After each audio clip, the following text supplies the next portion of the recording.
What do you want? It's Father's Day, dear.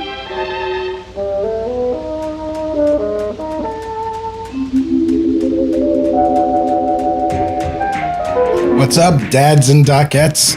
It's Trevor Thompson, self-appointed Looney Tunes critic here, and today's Father's Day, and it's a great day. I one that I want to talk about for a minute.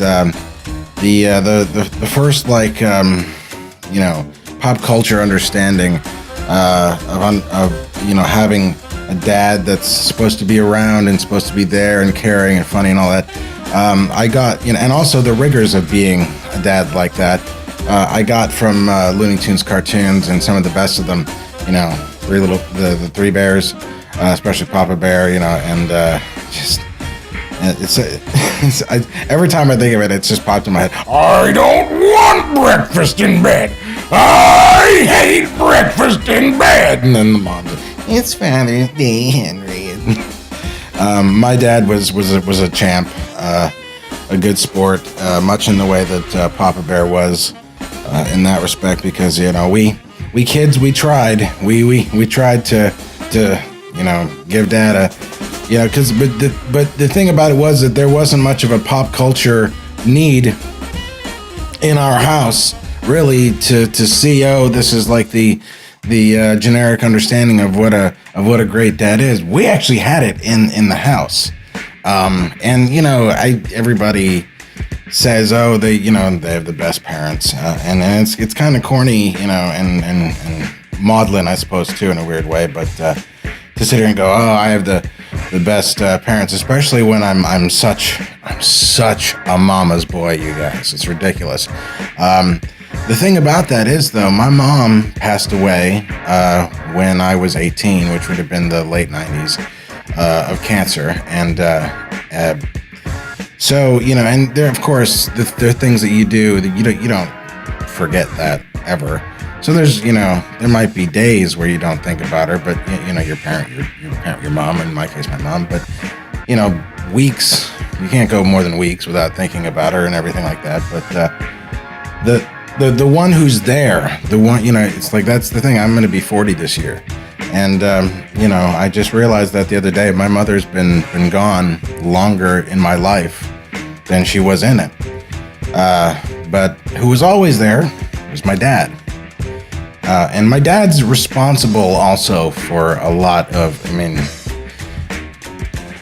we'll get into how, if you like the Looney Tunes Critic videos, he's completely responsible. But let's talk a little bit about my sense of humor, and my style in a lot of ways. I always wanted to be able to do these videos where I came in and put on the jacket and addressed you in one way, and then eventually went to sit down at the couch and talk to you in another way, and everything like that. And that kind of shifting of ease of comfort and all that stuff, it's something that was introduced by Mr. Rogers. And Mr. Rogers, Fred Rogers as well, is one of my biggest heroes.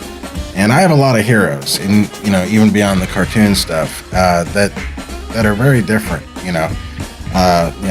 I'm also an aspiring stand-up comic, and Bill Hicks was one of my biggest heroes. Richard Pryor, George Carlin, and all that. But at one time, I even wanted to be a musician, if you can believe that. So to this day, Trent Reznor from Nine Inch Nails is a big hero. The list could go on. There's a lot of different heroes that I've had over the years. But Mr. Rogers, he's in there too. And the one thing that they all have in common is that they're honest. And the man, another hero is of course my dad, the man who introduced me to not just Mr. Rogers. I'm gonna see the Mr. Rogers movie that's out now, and I'm probably gonna cry my eyes out. It's a shame we don't have at the moment the capabilities to hook up our VCR and convert it to digital footage. Otherwise, I would show you some early VHS footage circa 1983. The first time, I addressed the camera and had something to say, it was me coming in, dressed much like this with a blazer, and then changing into a sweater vest and singing the song. And I did my own, Mr. Rogers' Neighborhood things. And my dad accommodated that. It was even to the point where there was a model. You know how Mr. Rogers has the model with the trains and stuff and the trolley. I had that. We would occasionally go down to the model shop and I would get a new, tree or set of trees or a building or something like that and build it over time and stuff. And so I had production value for these things. It's a shame. I really should be showing this footage to you guys. And my dad was, my mom, emotionally encouraged me and everything, but my dad was the one who went out and, took me to the hobby shop and all this other stuff, and we got all this stuff, and and just kind of accommodated, because my mom couldn't set up a train set, bless her heart. I certainly couldn't do it. So my dad was there doing it. Why? Because his son wanted to recreate the Mr. Rogers, do his own Mr. Rogers show in his bedroom. The other thing we talk about a lot here on the channel is Who Framed Roger Rabbit, which is Who Framed Roger Rabbit, as I should say louder, which is now it's going to be 30 years old next week, the 30th anniversary. Again, I have a very vivid memory with my dad, because my dad took me to go see it. I think it could have been the third time, it could have been the 25th time, but we had a theater just within walking distance of our house in Wayne, Pennsylvania. And now, with the aid of Google Maps, I'm going to show you basically what that little journey was. We were here at the Anthony Wayne. We were here at the Anthony Wayne movie theater in downtown Wayne, Pennsylvania. It was probably about 8 or 9 o'clock, because the movie was, it started at like 7, something like that. And we walked home. Walked through this little alleyway here, crossed through Lancaster, through this little alleyway, and then up the street, up West Wayne Avenue, to our house right here. And the whole time we were just talking about the movie, and my dad, engaged me, and he kept asking me questions, and it wasn't a chore for my dad to go and see this movie, which is not, targeted to him.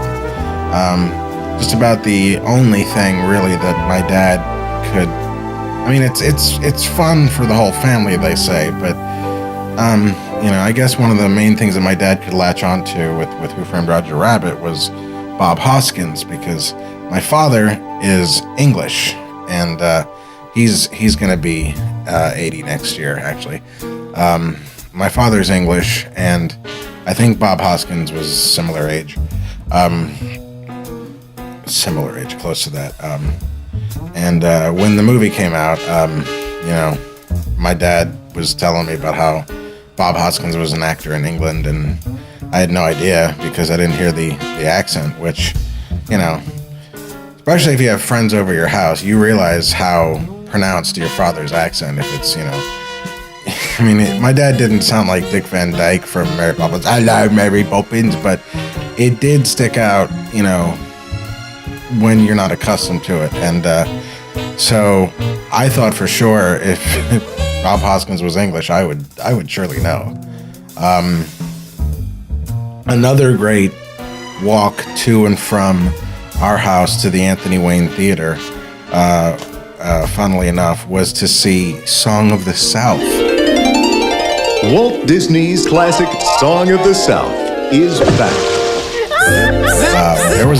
At some point there was a brief reissuing of it, and it's controversial. It's controversial. The film's controversial, but it's controversial as to whether or not we saw the entire film, or whether or not it was an edited version that Disney had reissued, because I do know that did happen in the 80s. Disney did reissue it with certain cuts and things like that, but I mean, I've seen Song of the South since, and I gotta tell you, man, I remember all of that.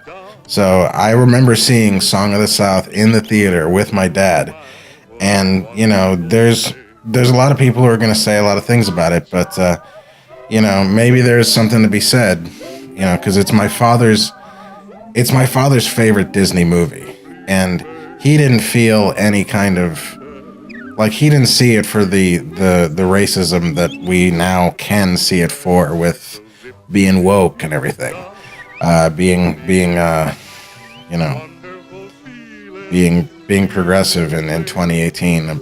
But maybe it's the fact that maybe that's the reason why I've been trying to get all the censored 11s, back in the public viewing, at least, so that they can be seen, for people who do want to see them, for their historical context. But and it's also interesting because it's my dad's favorite Disney animation, thing, and my favorite Looney Tunes thing, my favorite cartoon of all time is Coal Black and the Seven Dwarfs. I don't know, maybe. I do know that after we saw Song of the South, we again took that walk across Lancaster and back up to the house, and we were talking about it, and at no point was I like, "Daddy, is that what all black people are like?" And he goes, "Yes, son, and it's a shame. It's a shame that they have rights and things like that." I'm being sarcastic for the social justice warriors out there. If you've enjoyed anything that I've done in the last year and a half, you personally owe a debt of gratitude to my father, because there was a very long time I came out to Atlanta not that I'm not enjoying it, but I didn't move to Atlanta to do Looney Tunes Critic videos. I came out here to try and get into the film and TV business, and it wasn't going so well. And the only thing that I was really working on with that really made me happy was these videos. And while I was that long period of time while I was not working, my dad was paying the bills. So I couldn't afford all this extra stuff. My dad helped me out with that. Look at me when I'm talking, son. But I really like doing these Looney Tunes Critic videos. I'm having a really good time doing them, and I like who I am when I'm doing them and when I'm interacting with all of you. And I owe that 100% to my dad. And I hope that all of you guys, if you are with your dad, maybe it's better that you guys watch this, the day after Father's Day, and instead spend the time with your dad, because he loves you. So, yeah, happy Father's Day, you guys. And I'm Trevor Thompson, the self-appointed Looney Tunes critic, and I love you, Dad.